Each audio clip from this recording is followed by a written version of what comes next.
స్వాతంత్ర్య ఉద్యమం కోసం ప్రాణాలు కోల్పోయిన మహానుభావుల త్యాగాలు ఫలించాలంటే 75 ఏళ్ల స్వాతంత్ర్యాన్ని మనం కాపాడుకోవాలి. ఇదివరకు ఇంగ్లీషు వాడికి వశివయం, ఇప్పుడు చైనా వాడు అమెరికా వాడు రెండు గ్రద్దల్లా చూస్తున్నారు. అమెరికా వాడే మనకి ఫ్రెండ్ కాదమ్మా, వాడు పెద్ద గద్ద, వీడు రాబందు వాడు గ్రద్ద, ఇద్దరు ఒకటే.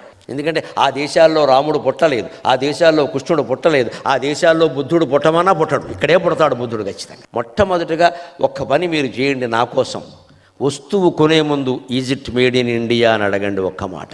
ఇది మన దేశంలోనే తయారైందా అని అడగ, తయారు కాలేదు, అది అమృతమైనా మనకొద్దు. కనీసం 10 మంది దుకాణాలకు వెళ్ళినప్పుడు ఇలా అడుగుతూ ఉంటే అందరూ ఈ మధ్య ఈ విషయం అడుగుతున్నారండి, ఈ విషయం అడుగుతున్నారండి, అడిగేసరికే కదా తెస్తారు ఎవరైనా. మీ ఇష్టం వచ్చింది కొనండి, నేను కాదనట్లే, కానీ ఇది ఇండియాలోనే తయారైందో చూడండి, made in America, made in China తోసిపారే, నాకు అక్కలేదు, ఇది నాకు ఎంత మంచిదైనా సరే అక్కర్లేదు. ఎంత కొట్టినా తిట్టినా తల్లి తల్లే కదమ్మా, వదిలేస్తామా? మన దేశం కూడా అంతే, మన దేశం కూడా అంతే.